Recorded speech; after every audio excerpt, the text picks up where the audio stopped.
نبی کریم صلی اللہ تعالی علیہ وسلم نے ارشاد فرمایا 3 لوگ ہیں جنہیں دیکھ کے رب مسکراتا ہے۔ یا رسول اللہ صلی اللہ علیہ وسلم وہ کون کون سے؟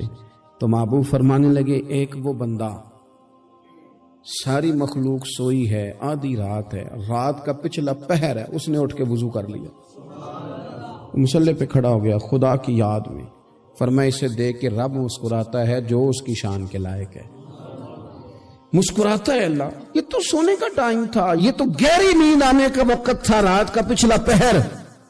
رات پوے تے بے درداں نو نیند پیاری آوے تے درد منداں نو یاد سجن دی ستیاں وی آن جگاوے، اور ساون کی کالی راتوں میں جب بوندا باندی ہوتی ہے، وہ راتوں کو اٹھ اٹھ روتے ہیں جب خلقت ساری سوتی ہے، اللہ مسکراتا ہے۔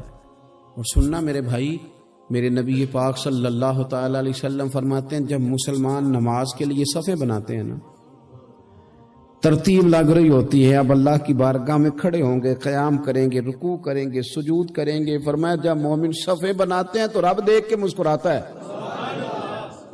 مسکراتا ہے۔ کمال ہو گئے عروج بندگی کا، جب بندے کو دیکھ کے رب مسکرائے، خدا بندے سے خود پوچھے بتا تیری رضا کیا ہے، مسکراتا ہے۔ اور میرے نبی پاک علیہ السلام فرماتے ہیں جب مجاہد جہاد کے لیے صفیں سیدھی کرتے ہیں، آج تو یہ رب کے نام پہ مرنے ہی آ گئے، یہ صفوں میں کھڑے ہوں گے، ترتیب سے لڑیں گے، ترتیب سے گلا کاٹیں گے کافروں کا یا شہادت لیں گے۔ فرمایا جب جہاد کے لوگ صفیں بناتے ہیں تو رب انہیں دیکھ کے مسکراتا ہے۔ کتنے نصیبوں والا وہ بندہ ہے جسے دیکھ کے مسکرا دیا۔ او یار، کبھی تیرا بیٹا تیرے سامنے مسکرائے نا چھوٹا تو تیرا دل باغ باغ ہو جاتا ہے۔ تیری ماں بیمار کسی ایک دن صحیح طرح ہنس پڑے تو طبیعت خوش ہو جاتی۔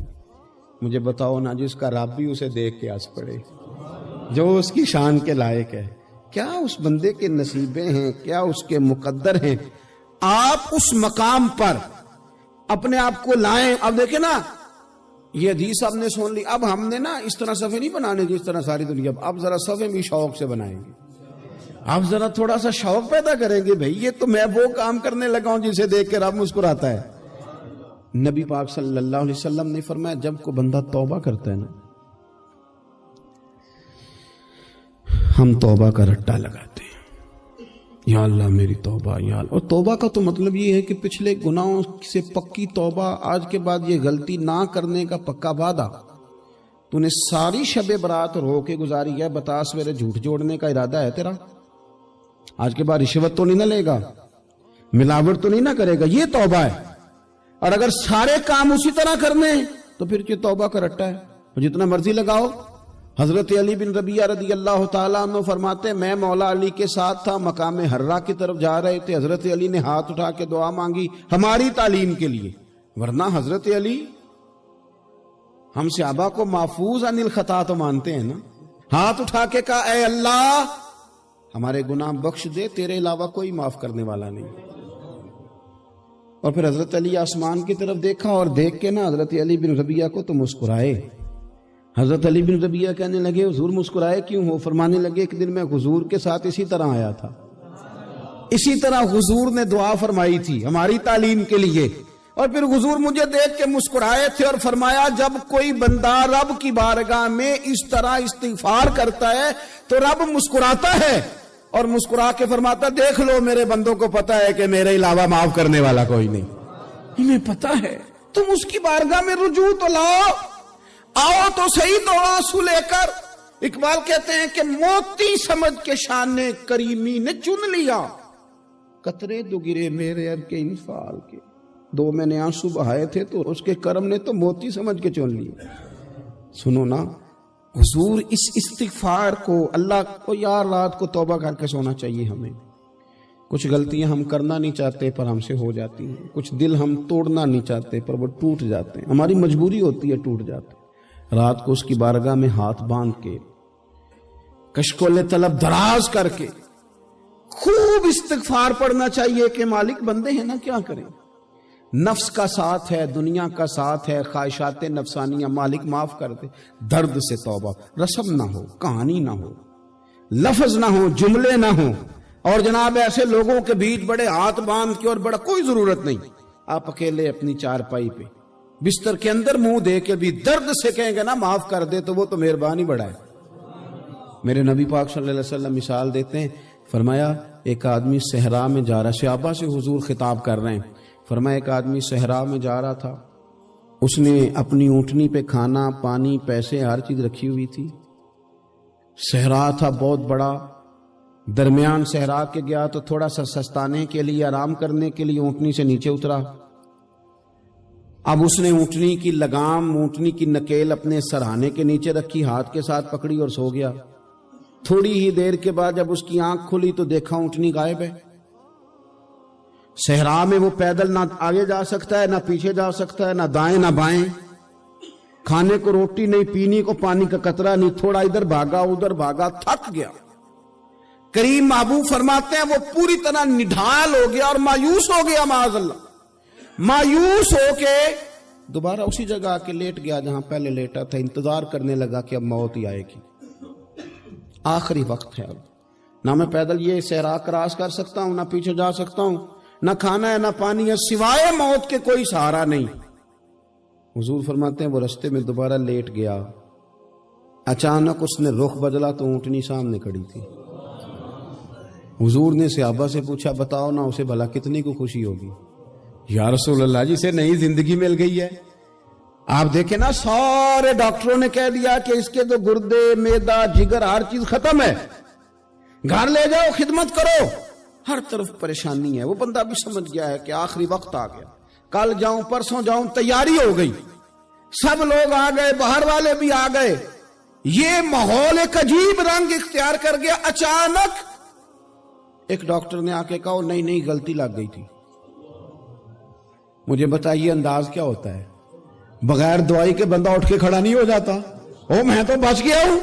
نبی پاک صلی اللہ علیہ وسلم فرمانے لگے اس کی اونٹنی مل گئی، بتاؤ بھلا اسے کتنی خوشی ہوگی؟ یا رسول اللہ وہ تو دوبارہ دنیا میں آ گیا. حضور فرمانے لگے اسے کچھ بھی خوشی نہیں ہوئی. جب کوئی رب کا گناہگار بندہ آ کے توبہ کرتا ہے، رب کو اس سے کئی گنا زیادہ خوشی ہوتی ہے. میرا بندہ آ گیا ہے، میرا بندہ آ گیا ہے، میرے گھر آ گیا. اس نے آنسو بہائے ہیں. اس نے کہا اللہ میں تیرا ہی ہوں، تیرا ہی رزق کھاتا ہوں، تیری ہی زمین پہ رہتا ہوں، تیرے نام سے میری سانسیں چلتی ہیں. وہ آ گیا. فرمایا اس اونٹنی والے سے زیادہ رب کو خوشی ہوتی ہے جب گناہگار آ کے توبہ کرتے. گناہگاروں کے آنسو اس کی بارگاہ میں بڑے مقبول ہیں، لیکن ہم رسم ادا کرتے ہیں، توبہ نہیں کرتے. ہم اپنے آپ کے ساتھ دھوکہ کرتے ہیں، جھوٹ بولتے ہیں. ہم بندہ کوئی ناراض ہو جائے تو ہمیں کو نہیں نیند آتی، اس کے گھر چلے جاتے ہیں. ہم اپنے سارے رشتوں کو تعلقات کو مینٹین کر کے رکھنے کے عادی ہیں. ہمیں پتہ ہے کہ وہاں میں نہیں جا سکا تو بیٹا بھیجتا ہوں، فلاں شادی پہ میں نہیں جا سکا تو بھتیجا بھیجتا ہوں، بھائی بھیجتا ہوں. ہر تعلق کا ہم نے خیال رکھا کوئی روٹھ نہ جائے. لیکن کمال ہے نا، یہ نہیں سوچا کہ اگر رب روٹھ گیا تو جب وہ روٹھ جائے نا تو سارے رشتے بھی بندے کے پاس موجود ہوں تو کوئی کرامت نہیں ہوتا. پھر کروڑوں روپیہ جیب میں ہوں تو ڈاکٹروں کی دوائیاں اثر نہیں کرتی. وہ روٹھ جائے تو پھر انسان اس طرح سے پھسلتا ہے کہ بڑے بڑے اس کے پاس دروازے ہوتے ہیں پر کسی جگہ اس کا ہاتھ نہیں لگتا. خدا را سنو، نبی پاک صلی اللہ علیہ وسلم کے پاس مہمان آ گیا، بخاری مسلم ہے. حضور نے ازواج مطہرات کے گھروں میں پیغام بھیجا کچھ چیز ہے ضیافت کے لیے. یا رسول اللہ کچھ بھی نہیں، یہ دو جہاں کے شاہ ہیں اور پاس کچھ رکھتے نہیں، دو جہاں کی نعمتیں ہیں ان کے خالی ہاتھ میں. یا رسول اللہ کوئی چیز بھی نہیں. حضور نے صحابہ کے مجمع پہ نظر ڈالی. یا رسول اللہ صلی اللہ علیہ وسلم حکم ہو. تو حضور فرمانے لگے تم میں سے کوئی بندہ ہے جو اسے گھر لے جائے روٹی کھلائے. ایک صحابی اٹھے فوراً، حضور میں لے کے جاتا ہوں کھانا کھلاتا ہوں. فرماتے ہیں میرے گھر میں صرف بچوں کا کھانا تھا. یہ نہیں کہ فریزر بھرا ہوا ہے نعمتوں سے، صرف بچوں کا کھانا. یہ نہیں کہ کسی کو دیکھ کے اپنی ہنڈیا پہ برتن دے لیا، صرف بچوں کا کھانا. کہتے ہیں گھر گیا، بیوی سے کہا کیا کیفیت ہے؟ کہنے لگی بچوں کی روٹی ہے. میں نے کہا بچے سلا دے، صبح ناشتہ کر لیں گے. تو کہنے لگی آپ کیا کھائیں گے؟ تو میں نے کہا نہ میں کھاؤں گا نہ تو کھائے گی، مہمان جو نبی پاک کا ہے۔ کہا اچھا، اب ذرا تجویز دیکھو میاں بیوی کی سوجھی آپس میں۔ کہتے ہیں کھانا لگا دینا، کیونکہ ایک آدھ بندے کا کھانا ہے۔ اپنی غربتوں کا ہر جگہ اظہار کرنا، رونا رونا، یہ دیکھو غربت کیسے چھپائی جا رہی۔